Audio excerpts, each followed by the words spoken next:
கேட்குறேனேன்னு கோச்சிக்காதீங்க. 10 வருஷம் கழிச்சு படம் பண்றேன் சார். நீங்க கையெல்லாம் தட்ட மாட்டீங்களா? ஹீரோவா புரிஞ்சு போச்சு. நான் பண்ண போறதில்ல காமெடி, நீங்க தான் என்ன வச்சு பண்ண போறீங்க அப்படின்ட்டு. எல்லாரும் லுக் விடுறத பத்தி நீ சிரிக்க வச்சுதான் பாரு அப்படின்ற மாதிரி இருக்கு. நகர்ந்துடக்கூடாது. ஐயா, என் வாழ்க்கையில இப்படி ஒரு ஸ்டாண்டப் காமெடி ஷோ நான் பார்த்தது இல்ல. நான் ரொம்ப சைலண்டான ஆர்டிஸ்ட். எனக்கு ஒரு பெரிய ஃபேன் பேஜ் அப்படிலாம் இருக்கானா? அப்படிலாம் ஒன்றும் கிடையாது. பட் சைலண்டாவே என்ன சப்போர்ட் பண்ணி பிக் பாஸ்ல ஃபைனல் டே வரைக்கும் கூட்டிட்டு வந்திருக்காங்க. இப்போ என் ஒய்ஃபோட சண்டை தெரியாதனமா எங்க ஒய்ஃபோட அப்பாவை அவன் கிடக்குறான்னு நான் சொல்லிட்டேன்னு வச்சுக்கலாமே. சொல்லிட்டேன்னு வச்சுக்கலாம். சாரிலாம் கேட்க மாட்டேன் இப்போ. நோ, அதுல சின்ன பிள்ளைங்களுக்கு சாரி கேட்கறது கான்வர்சேஷன்ல நோ. நியூ வேர்ல்டு எப்படின்னா நீங்க ஒரு பிஆர் ஹையர் பண்ணிடலாம். பேசிக் பேக்கேஜ்னா என் ஒய்ஃபுக்கு அவங்க மீம்ஸ் அனுப்புவாங்க. அதாவதுமா புருஷன்னா அப்படிதான் பேசுவான், இதுல என்ன இருக்கு அப்படின்னு. கொஞ்சம் அட்வான்ஸ் பேக்கேஜ்னா கமெண்ட்ஸ்ல வந்து திட்டுவாங்க. யாரு? அவங்க அப்பாவை. அவங்க அப்பா அப்படித்தானே, கரெக்டா தானே சொல்லியிருக்கான்னு. மெகா பேக்கேஜ்னா நியூஸ் சிட்டி சேனல்ல டிபேட்லாம் வச்சிருவாங்க. ஏமா அவங்க பரம்பரை அப்படிதானே, இப்ப அவர் என்ன தப்பா சொல்லிட்டாருன்னு. கடைசியில என் ஒய்ஃப் கன்ஃபியூஸ் ஆகி என்கிட்ட வந்து சாரி கேட்டுருவா.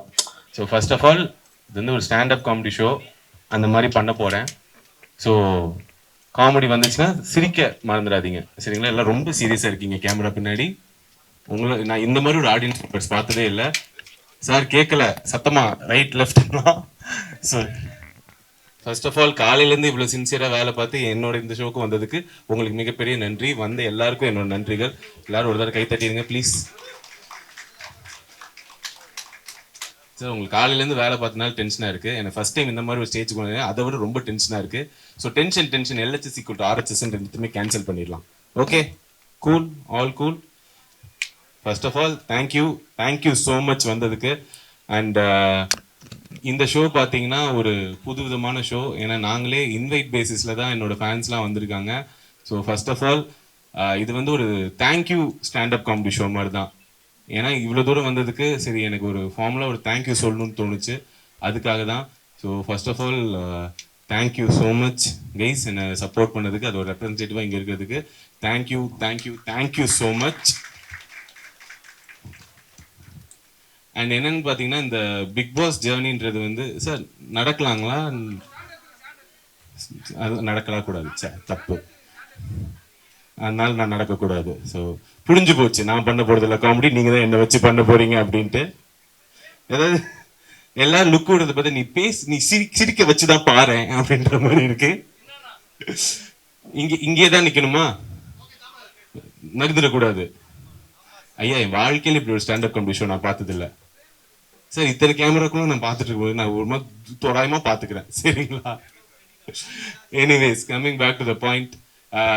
இந்த பிக் பாஸ் ஜேர்னி இருக்கட்டும், இந்த பிக் பாஸ் முந்தின இருக்கிற ஜேர்னி இருக்கட்டும், இது எல்லாமே ஆல்மோஸ்ட் ஒரு 10 years பேக் ஸ்டார்ட் ஆச்சு. ஒரு 2016 நான் வந்து ஒரு தியேட்டர் ஆர்டிஸ்டாக இருந்தேன். ஸோ தியேட்டர் ஆர்டிஸ்ட்லேருந்து இன்னைக்கு இந்த தூரம் வந்திருக்கேன். அது ஃபுல்லாகவே எல்லாம் நிறைய மக்கள் சப்போர்ட் பண்ணியிருக்காங்க. குறிப்பாக அந்த சப்போர்ட் எல்லாமே யூஸ்வலாக என்ன மாதிரி ஒரு ஆர்டிஸ்ட்க்கு எப்படி இருக்குன்னா, நான் ரொம்ப சைலண்டான ஆர்டிஸ்ட். எனக்கு ஒரு பெரிய ஃபேன் பேஜ் அப்படிலாம் இருக்கானா? அப்படிலாம் ஒன்றும் கிடையாது. பட் சைலண்டாகவே என்னை சப்போர்ட் பண்ணி பிக் பாஸ்ல ஃபைனல் டே வரைக்கும் கூட்டிட்டு வந்திருக்காங்க. ஸோ அதுக்கு ரொம்ப நன்றி. அதாவது பிக் பாஸ் எப்படி மாத்திருக்கு என்னன்னா, முன்னாடிலாம் என்ன வெறும் கண்டென்ட்டா தான் தெரியும். ப்ரோ நீங்க அந்த பாட்டு அந்த அவங்க பேரே வராது, உங்களுக்கு கடைசி வரைக்கும் வராது. அவங்களே முடிஞ்சு போயிடும். பிக் பாஸ் வந்து என்ன பண்ணிருக்குன்னு பாத்தீங்கன்னா, அவங்க வீட்டுல ஒருத்தனா என்னை மாத்திருக்கு. அதாவது பிக் பாஸ்ல இருந்து வந்ததுக்கு அப்புறம் எப்படி பாத்தீங்கன்னா, அவங்க நிஜமாலேயே அந்த பவர் பிக் பாஸ் ஷோக்கு தான் இருக்குன்னு நினைக்கிறேன். நிஜமாலே அவங்க வீட்டுல ஒரு மெம்பரா தினமும் பார்த்து எனக்காக ஃபீல் பண்ணி என் கூட சிரிச்சு என் கூட அழுது என் கூட என்ஜாய் பண்ணிட்டு இருந்தாங்க. அதுக்கு ஃபர்ஸ்ட் ஆஃப் ஆல் தேங்க்யூ. ஆனா என்னன்னா, இதான் ஃபர்ஸ்ட் டைம் எனக்கு இந்த வீட்ல ஒருத்தனா இருக்கிற ஒரு எக்ஸ்பீரியன்ஸ். வீட்ல ஒருத்தனா இருக்குன்றனால முன்னாடிலாம் பார்த்தா ப்ரோ எனக்கு உங்க கண்டென்ட் ரொம்ப பிடிக்கும், உங்க கூட ஒரு செல்ஃபி எடுத்துக்கலான்னு வாங்க. நானும் அப்பா நல்ல வேலை யாரோ ஒருத்தர் என் கூட போட்டோ எடுத்துருக்காங்களே அல்பமா போய் நின்றுடுவேன். இப்ப அப்படிலாம் கேட்கறது இல்லை. நேரம் விக்ரம் ஷோ எப்படி என்ன வெயிட் போட்டீங்க? என்னடா ஸ்ட்ரெயிட்டா எப்படி இருக்க, நல்லா இருக்கியால? ஸ்ட்ரெயிட்டா என்ன வெயிட் போட்டு நம்ம இல்லைங்க 2 கிலோ கம்மி இல்லைங்க ஆயிருக்கேன். போய் சொல்லாதீங்க, நல்ல சாப்பாடோ அப்படிங்க. ஆமா ஆமா ஆமா ஆமாண்ணு. அப்புறம் அனிதாலாம் எப்படி இருக்காங்க? என்ன அனிதா நல்லா இருக்காங்க. அப்புறம் அந்த குழந்தைக்கெல்லாம் ட்ரை பண்ணீங்களா, என்னாச்சு?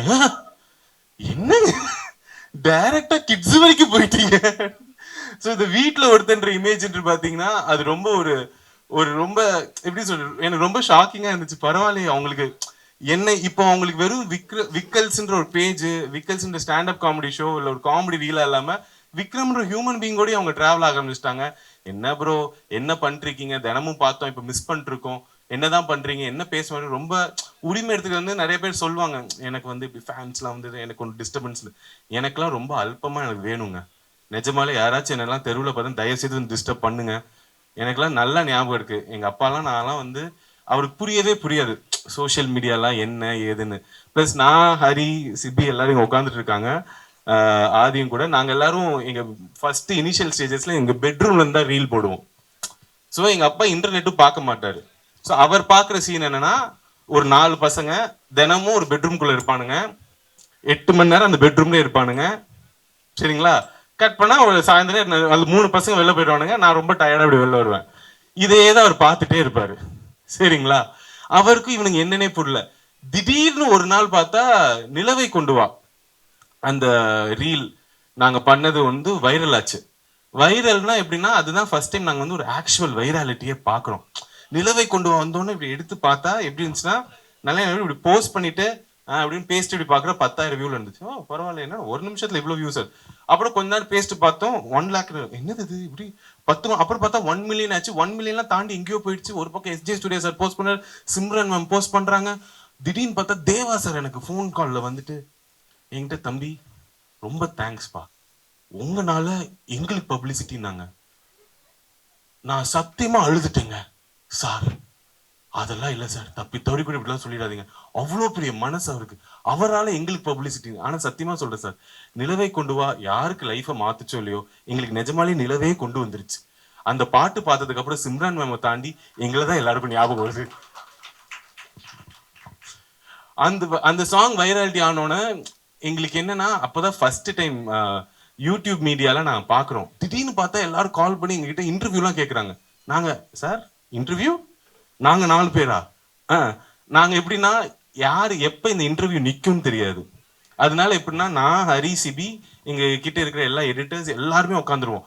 எல்லாரும் உட்காந்து எல்லா லைஃப் ஸ்டோரி சொல்லிருங்க, வீட்டுக்கு பெருசா காசு போறது இல்ல, அம்மா அப்பா கிட்ட இன்டர்வியூ காட்டி நாங்கெல்லாம் பெரிய ஆள் அப்படின்னு சொல்லிக்கலான்னு. எங்க அப்பாவுக்கு புரியவே இல்லை. நல்ல ஞாபகம் இருக்கு, நிலவை கொண்டு வந்த வைராலிட்டி பீக் எப்படி இருக்கும்னா, டைனிங் டேபிள் ஒருத்தர்கிட்ட இன்டர்வியூ கொடுத்துட்டு இருப்போம். அங்கிருந்து பார்த்தா ஹாலில் ஒருத்தவங்க செட்டப் பண்ணிட்டு இருப்பாங்க. அப்புறம் கீழே அந்த ஸ்டூடியோல இன்னொருத்தவங்க செட்டப். எங்க அப்பாவுக்கு புரியல, வீட்டுக்கு இவங்க நயா பைசா கொடுத்தது இல்ல, இவனுக்கு ஏன் இத்தனை பேர் வந்து இன்டர்வியூ எடுத்துட்டு இருக்காங்க, யார் நீ, நிஜமாலே உருப்பட்டுட்டியா லைஃப்ல அப்படின்ற ஜோன்ல இருந்தாரு. ஆனா அப்படி இருந்தவரு எனக்கு ஏன் பிக் பாஸ் ரொம்ப பிடிச்சி போச்சுன்னா, அவருக்கு தெரியாது நான் வந்து ஒரு நல்ல பர்ஃபார்மர், நான் நல்லா யோசிப்பேன். அவருக்கு ஞாபகம் இருக்கிறதுலாம் நான் காலேஜ் பங்க் பண்ணது, என் பிரின்சிபல் கால் பண்ணி உங்க பிள்ளை உருப்பட மாட்டான்னு சொன்னது, இதுதான் அவருக்கு ஞாபகம் இருக்கிறது. ஸோ இதெல்லாம் முடிஞ்சு இப்படி எல்லாரும் இன்டர்வியூ எடுத்தோம்னா அவருக்கே தெரியாது நான் யாரு, இவன் நல்லா தான் பண்றேன் நான். பிக் பாஸ் வந்துதான் அவருக்கே தெரியும், ஓ நடிப்பியா, பரவாயில்லடா எதிர்த்துலாம் பேசுறேன்னு. என்ன டுவர்ட்ஸ் என்னடா கெட்ட வார்த்தை பேசுற, இதெல்லாமாடா உனக்கு தெரியும் அப்படின்னாரு. இப்படி நான் உன்னை வளர்க்கலையே அப்படின்னு. பட் பரவாயில்ல. ஆனா பிக் பாஸ் போயிட்டு வந்து நான் ஒரு மிகப்பெரிய விஷயம் கத்துக்கிட்டேன். அது என்னன்னா, ஒர்க்கிங் ஆஃப் தி வேர்ல்ட், உலகம் எப்படி வேலை பார்க்குதுன்னு. அதில் நான் கத்துக்கிட்ட ஒரு முக்கியமான விஷயம் பிஆர். பிரதீப் ரங்கநாதன் கிடையாதுங்க, அவர் நல்லா வேலை பார்ப்பான்னு எல்லாருக்குமே தெரியும். பிஆர்னா paid promotions and public relations. நான் கத்துக்கிட்டேன்னா பிஆர் வாழ்க்கைக்கு ரொம்ப முக்கியம், கண்டிப்பா முக்கியம். நான் எல்லாருக்கும் சொல்றேன், எல்லாருமே லைஃப்ல நீங்க செலிபிரிட்டியோ பப்ளிக் ஃபிகரோ இல்லையோ பிஆர் வச்சுக்கோங்க. நான்லாம் முடிவு பண்ணிட்டேன் பிஆர் வச்சே தீரணும் அப்படின்ட்டு. அதாவது பெரிய விஷயங்களுக்குலாம் இல்லை, வீட்டில் நடக்கிற சண்டைகளுக்கு. இப்போ என் ஒய்ஃபோட சண்டை தெரியாதனமா எங்க ஒய்ஃபோட அப்பாவை அவன் கிடக்குறான்னு நான் சொல்லிட்டேன்னு வச்சுக்கலாம். சாரிலாம் கேட்க மாட்டேன் இப்போ. நோ, அதுல சின்ன பிள்ளைங்களுக்கு சாரி கேட்கறது கான்வர்சேஷன்லாம் நோ. நியூ வேர்ல்டு எப்படின்னா, நீங்க ஒரு பிஆர் ஹையர் பண்ணிடலாம். பேசிக் பேக்கேஜ்னா என் ஒய்ஃபுக்கு அவங்க மீம்ஸ் அனுப்புவாங்க, அதாவதுமா புருஷன்னா அப்படிதான் பேசுவான், இதுல என்ன இருக்கு அப்படின்னு. கொஞ்சம் அட்வான்ஸ் பேக்கேஜ்னா கமெண்ட்ஸ்ல வந்து திட்டுவாங்க, யாரு, அவங்க அப்பாவை. அவங்க அப்பா அப்படித்தானே, கரெக்டா தானே சொல்லியிருக்கான்னு. மெகா பேக்கேஜ்னா நியூஸ் சிட்டி சேனல்ல டிபேட்லாம் வச்சிருவாங்க. சரிங்களா? எப்படின்னா, ஏமா அவங்க பரம்பரை அப்படிதானே, இப்ப அவர் என்ன தப்பா சொல்லிட்டாருன்னு கடைசியில என் ஒய்ஃப் கன்ஃபியூஸ் ஆகி என்கிட்ட வந்து சாரி கேட்டுருவா. ஸோ இதுதான் நான் வந்து கத்துக்கிட்டது. பட் பிஆர்லாம் பற்றி பேசும்போது இங்கே நிறைய பேஸ் மீடியாலாம் வந்திருக்காங்க, அவங்களுக்கு இந்த விஷயம் தெரியும். இங்கே நான் இன்வைட் பண்ணி வந்த என் ஃபேன்ஸுக்கு நான் ஒரு உண்மையை சொல்லிடுறேன், இது வந்து ஒரு ஸ்டாண்டப் காமெடி ஷோவே கிடையாதுங்க. சரிங்களா? நான் வந்து ஒரு படம் பண்ணுறேன்.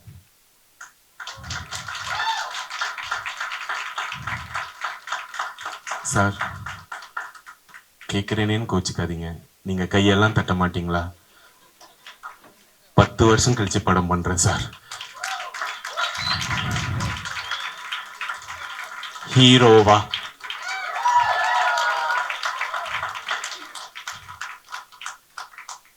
லைட்டானாச்சு சிரிங்க சார். எனக்கே வருத்தமா இருக்கு. படம் பண்றேன்னா அங்க சிரிக்கிறாங்க, திரும்பினா எப்படி ரிலீஸ் ஆகுது நானும் பாக்குறேன்ற மாதிரி பார்த்துட்டு இருக்கீங்க சார். ஸோ அந்த படத்தோட டைட்டில் ரிவீல் தான் நம்ம இன்னைக்கு பண்ண போறோம். என்ன பியூட்டி. ஆமா ஆமா ஆமா, கை தட்டலாம் மேடம், தப்பு இல்லை. மேடம் நீங்க தான் கியூல இருக்கீங்க மேடம். என்னன்னா பொதுவா நானும் இந்த ஆடியோ லான்ச் ஃபங்க்ஷன்ஸ் இதுலலாம் பார்ப்பேன். யூஸ்வலா வந்து ஃபிலிம் க்ரூ வருவாங்க, ஹீரோ பத்தி டேரக்டர் புகழ்ந்து பேசுவாரு, அப்புறம் டேரக்டரை பத்தி ஹீரோ புகழ்ந்து பேசுவாரு. என் டேரக்டருக்கே என்ன ஒரு 3 வாரமா தான் தெரியும், சரிங்களா? எனக்கும் அவர் அவ்வளவு நாள் தான் தெரியும். ஸ்கிரிப்ட் நல்லா இருக்குன்னு நாங்க படம் பண்ண போறோம், இதுதான் உண்மை. உண்மையிலே அவர் நாங்க கேட்டோம், சார் நம்ம ஃபங்க்ஷன் வச்சா என்ன சார் பண்றது, நம்ம என்ன பேசுறது நம்மளை பத்தினா. Vikram, there is nothing to talk about you. I saw one video like you அப்படின்னாரு. Sir I saw your script and like you. அதனால என்ன பண்ண, அப்ப நீ ஸ்டாண்ட் அப் ஷோ மாதிரி பண்ணி நம்ம டைட்டில் ரிவீல் பண்ணிடலாம்.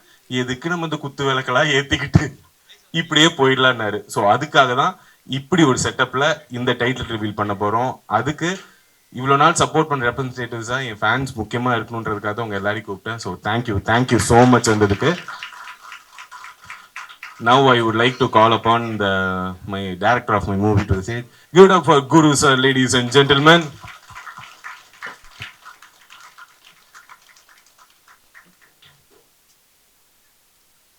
Sir, do you want to talk? No, I will tell. So இந்த படத்தில் பேசிக்லி நான் வந்து ஹீரோவாக பண்ணுறேன் சார். கரெக்ட், ஒத்துக்கிட்டாரு. ஏன்னா எனக்கு ரொம்ப சந்தேகமாக இருந்துச்சுங்க. ஏன்னா எனக்கு இதுக்கு முன்னாடி எப்படி கூப்பிடுவாங்கன்னா கேரக்டர் ஆர்டிஸ்டாக கூப்பிடுவாங்க. ப்ரோ படம் ஃபுல்லாக வருவீங்க ப்ரோ. அப்படியா ப்ரோ? ஹீரோ கூடவே இருப்பீங்க ப்ரோ. ஓ சூப்பர் ப்ரோ. எவ்வளோ நாள் ஷூட்டு? ஒரு அரை நாள் தேவைப்படுது ப்ரோன்பாங்க. அப்புறம் அதுக்கு நான் பேமெண்ட் சொன்னேன்னா போய் கேட்டு ப்ரோ அவ்வளோ தர முடியாதுன்பாங்க. ஸோ திடீர்னு பிக் பாஸ் விட்டு வந்தோடனே இவங்க ஹீரோவா நீங்க தான் பண்ணணும், லீடா பண்ணணும்னு மெசேஜ் அனுப்பிச்சாங்க. சூப்பரா இன்ஸ்டாகிராம்ல, சரிங்களா? இன்ஸ்டால மெசேஜ் அனுப்பிச்சு கேட்டோன்னே நான் நினைச்சேன் ஏதோ ஷார்ட் ஃபிலிம் பைலட் ஃபிலிமுக்கு தான் கேட்கறான்னு பார்த்தா நிஜமாலே ஃபீச்சர் ஃபிலிம்னாங்க. நான் கொஞ்சம் ஷாக்ல இருப்போம்ல, பிராங்கிங் பண்றானுங்களா? ஏன்னா பிக் பாஸ்ல இருந்தே நான் பிராங்க்கு நிறைய ஏமாந்துட்டேன். இதுல ஏதாச்சும் ஹிடன் கேமரா ஷோ ஏதாச்சும் இருக்கான்லாம் யோசிக்கும் போது இல்ல இது நிஜம்தானோ. எனக்கு நம்மள ஹீரோவா போட்டு இவரு அவ்வளவு திறமையா எடுக்க போறாரா? சரி, இந்த டவுட் அவர்கிட்ட சொல்லி அவர் பாட்டு return, oh sure ya why not ya வெளில போய் நல்லா ஆனந்தம் அப்படிலாம் அவ்வளோ ஆனந்தமா இருந்துச்சு எனக்கு. So sir thank you for the opportunity. So ஏன் சொல்றேன்னா நம்மளுக்கு நம்பிக்கை வர்றதே ரொம்ப கஷ்டங்க சில நல்ல விஷயங்கள் நடக்கும்போது. ஸோ என் லைஃப்ல இப்போ நடக்கக்கூடிய ஒரு மிகப்பெரிய நல்ல விஷயம். அண்ட் 2016லலாம் எனக்கு ஹீரோ ஆசை இருக்கும், பின் மண்டையில இருக்கும். அது வெளியில சொல்றதுக்கே வெக்கமா இருக்கும். அப்படி ஒரு வெளியில சொல்றதுக்கே வெக்கப்பட்ட ஒரு கனவு இன்னைக்கு ரியாலிட்டியா நடந்துட்டு இருக்கும் போது நினைக்கும் போது ரொம்ப சந்தோஷமா இருக்கு. அதோட ஃபர்ஸ்ட் பார்ட்ல நீங்க எல்லாரும் இருக்கீங்க. Thank you so much. It means a lot. Sir, shall we reveal the title? So yeah, without further ado, we will like to reveal the title for you guys. Sir, வாங்க சார், இழுங்க சார். நீங்க என்ன sir படத்துக்கு சம்பந்தமே இல்லாம பண்ணிட்டு வாங்க sir. எந்த 2 கேடு சார்? இதுவா? Okay guys. Sir, shall we give it a countdown? டேய் ஹரி, நீ தானே இருக்க எஸ் அப்படின்னு கத்துறா, யதார்த்தமா இருக்கும். Okay, let's give it a countdown. 3 1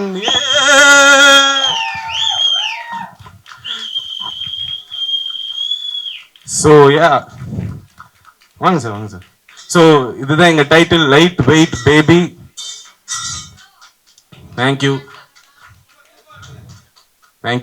so much. And sir, படத்தை பத்தி ஓரிரு வார்த்தைகள்.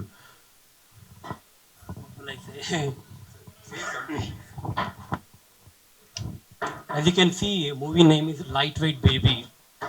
Actually, I'm from Bangalore. I understand Tamil very well, but speaking is a little bit problem. So don't mind, I speak in English. The Lightweight Baby, as you can see, it is the imbalance in the life. One side you have, lightweight, another side you have heavyweight. So that is about the movie. Once the movie gets released, you will know what is the movie about. So மூவியில் இப்போ நான் இதை சொல்லும் போது தான் உங்களுக்கு தெரியும் என்னையே இவர் ஹீரோவா சூஸ் பண்ணாருன்னு. மூவியோட ஸ்டோரி பார்த்தீங்கன்னா இல்லை நீங்கள் நல்லா பாருங்க, ஒரு மைக் இருக்கு, ஒரு ஸ்டாண்ட் இருக்கு, அப்புறமா வெயிட்ஸ் இருக்கு. So it's a love story. Correct. between a aspiring stand-up comedian and a female bodybuilder. Interesting இருக்குங்களா? அதனால தான் நான் அந்த படத்துல ஹீரோவா இருக்கேன். ஸோ என்ன எங்க டைட்டிலை விட எங்க படத்துல ரொம்ப இன்ட்ரெஸ்டிங்கான பார்ட் யாருன்னு பாத்தீங்கன்னா எங்களோட பியூட்டிஃபுல் அண்ட் ஸ்ட்ராங் ஹீரோயின் தான். Sir, shall we call Aarti Krishna. Please give it up for our heroine Aarti Krishna, ladies and gentlemen. Yes sir, please. Hi Aarti, please வாங்க. ஸோ இவங்க தான் ஆர்த்தி கிருஷ்ணா, இவங்க தான் எங்க படத்தோட ஹீரோயின்.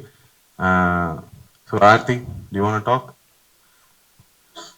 அவங்க கொஞ்சம் நர்வஸாக இருக்காங்க. அவங்களுக்கு ஸ்டேஜ் எல்லாம் பழக்கம் இல்லை, என்ன மாதிரி லோடலாம் பேச வராது. பட் நல்லா ஒர்க் அவுட் பண்ணுவாங்க. நல்ல காம்போவில் அவங்க கை பெருசாக இருக்கும், எனக்கு வயிறு பெருசாக இருக்குன்ற மாதிரி. But Aarti, this is your first debut film, right? So how do you feel? You have to talk. Your heroine and all, we gave big intro. Okay. Actually, thank you so much for this opportunity. இது என்னோட எந்த லாங்குவேஜில் பேசணும்? Okay, எனக்கு தமிழ் அவ்வளோ வராது, but I will try. This is my first film. அதனால் எனக்கு தெரியலை இது எப்படி வரும், எப்படி எனக்கு பண்ணும், நல்லா வரணும் அப்படி தான் ஆசை இருக்குது. But I will give my best. And okay, thank you present media. இன்னைக்கு வந்ததுக்கு ரொம்ப நன்றி. கரெக்டாக இருக்குல்ல? அவங்க ஃபர்ஸ்ட் டைம், ஸோ ஒரு தடவை கை தட்டிடுங்க. எல்லாரும் ஸ்டேஜில் ஏறி நர்வஸாக இருக்கிறத பார்ப்பீங்க, இவங்க இந்த பில்டிங் படி ஏறும்போதே நர்வஸ் ஆயிட்டாங்க. So please give it up for Aarti. This is our first film. And this is, I think, first time she's not posing on stage and speaking on stage. So give it up for Aarti, ladies and gentlemen. So that's it, no sir. இவ்வளோ தாங்க matter. இதுக்கு தான் உங்கள் எல்லாரையும் நாங்கள் கூப்பிட்டோம். Thank you so much வந்ததுக்கு. யூஸ்வலாக இந்த மாதிரி ஃபங்க்ஷன்ஸ் நிறைய பேசுவாங்க. எங்களுக்கு பேசுறதுக்கு இனிமேல் செய்து காட்டி விட்டு வந்து பேசுகிறோம். எனக்குன்னு இருந்த 4 PR இவனுங்க தான் நான் பிக் பாஸ் இருக்கும்போது. ஸோ அவனுக்கு நான் என்ன சொன்னாலும் கை தட்டுவாங்க. நீங்கள் எல்லாரும் கோவப்படாதீங்க sir. So ya, thank you guys, thank you வந்ததுக்கு. Thank you so much. வாங்க, இது ஏதோ ஒன்று பண்ணும் போலயே. இதையெல்லாம் முன்னாடியே சொல்ல மாட்டீங்களா ப்ரோ? என்ன பண்ணும் ப்ரோ? காட்டிட்டு ஓப்பன் பண்ணணும்.